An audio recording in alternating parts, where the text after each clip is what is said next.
This is Fountain Pendulum. Let's have a chat about inkwells.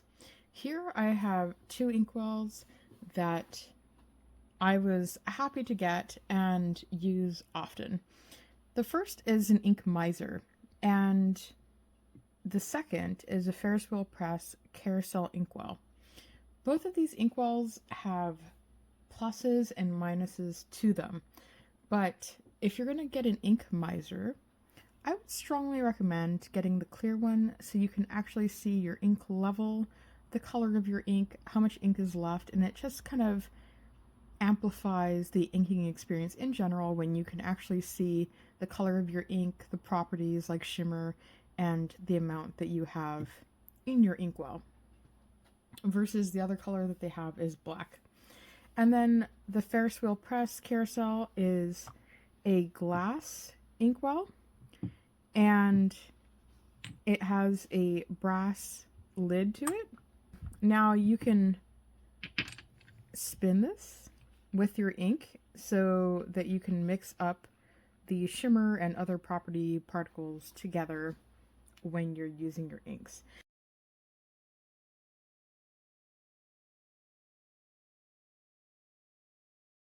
So the main thing I want to talk about is ink capacities and ink efficiencies with the amount of ink that you're actually using in these inkwells.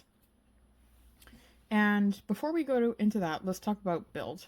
So this inkwell is made of plastic, and you have a 73% chance of knocking it over while it's full of ink and making a blooming mess all over your desktop.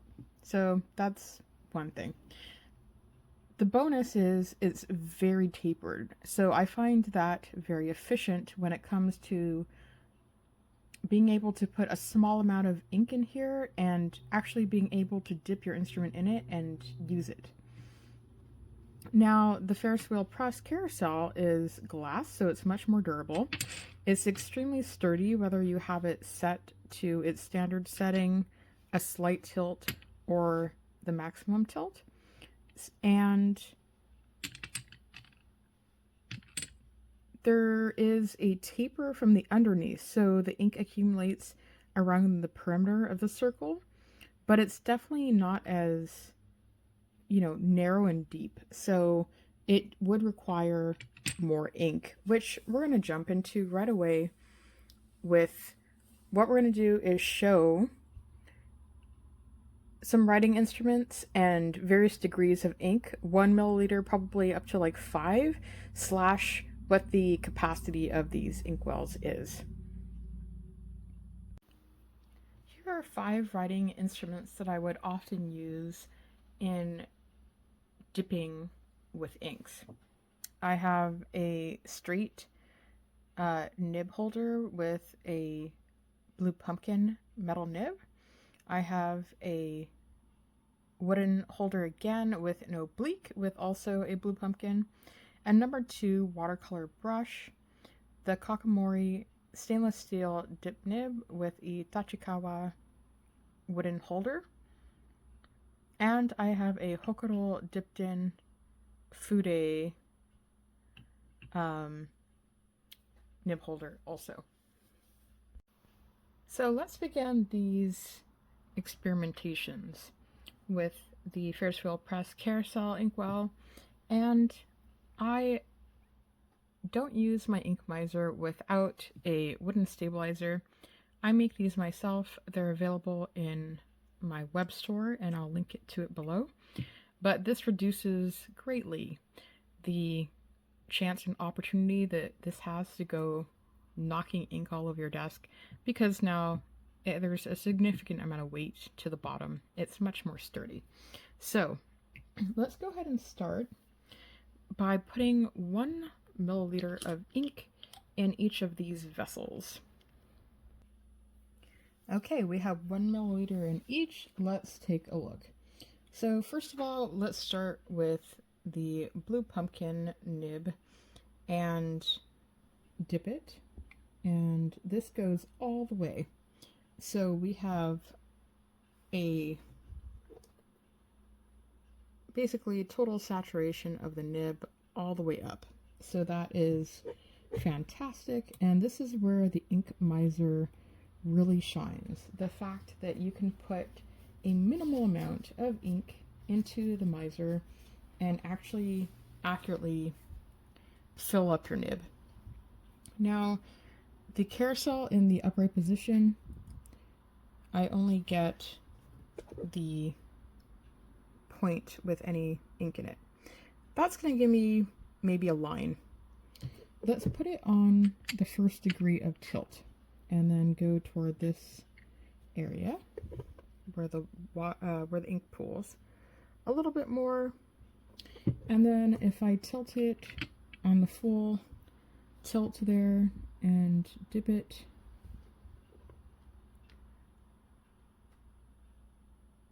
so, you know, not quite to the cutout there after the tines, but this is still a really good amount of ink. It would probably get you a couple lines, I would say. So, by the way, we are using palette Suku.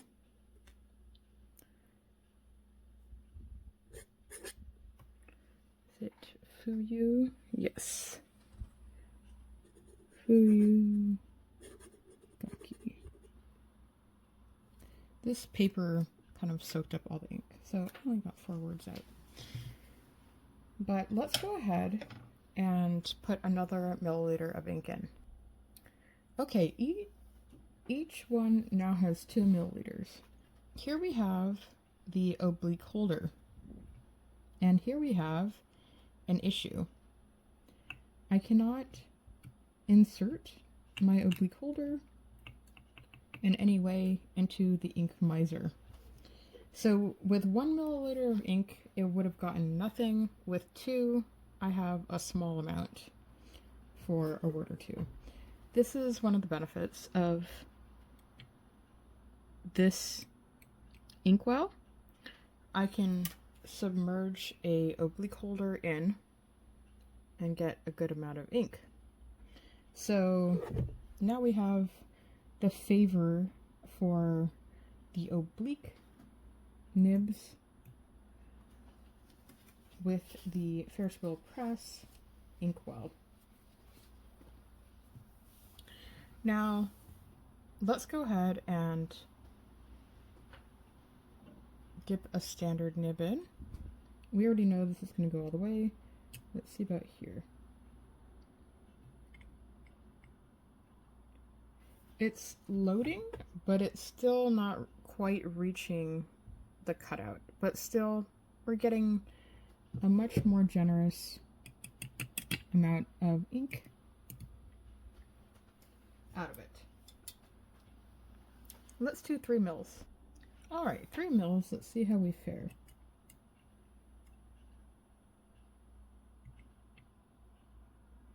Okay, at this point, finally, after 3 milliliters, it's finally surpassing that cutout point. So that's kind of what we're looking for. If on a full tilt, you want to be able to submerge a kind of standard metal nib, you'll need 3 milliliters of ink versus the Ink Miser's 1.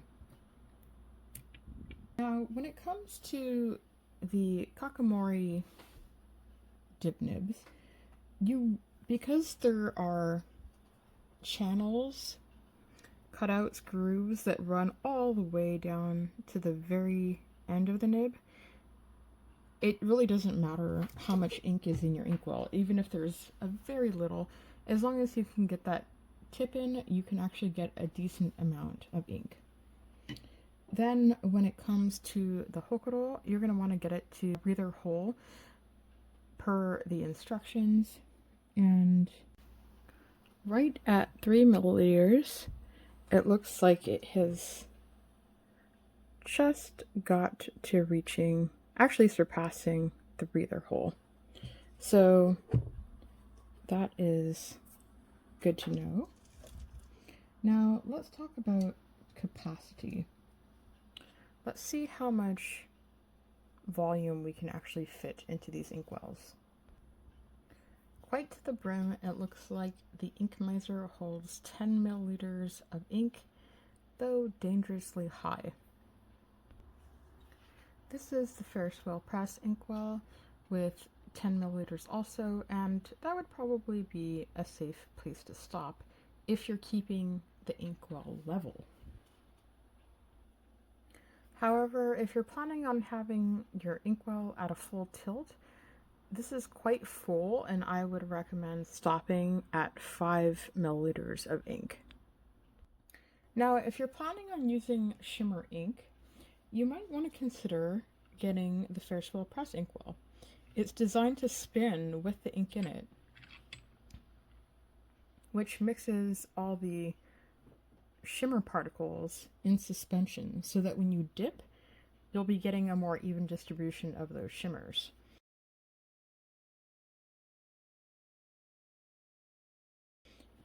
When using the Ink Miser, you might want to spin your nib around in there, but even then, because it's so tapered, a lot of the ink will settle to the very bottom. So that's a disadvantage for the miser. Additionally, the inkwell has a lid to it. And I've actually used this and left the ink a couple days. There was some degree of evaporation. It was easy to clink out afterward. So it's definitely not as tight a close as the actual ink bottle, but it's still nice that you can pause a project and come back to it later if you would like to. So I hope this comparison was helpful for you to be considering inkwells and what works best for you, or maybe even having them for different purposes. I'll thank you so much for watching. I'll see you on the next one, and enjoy your inkwells.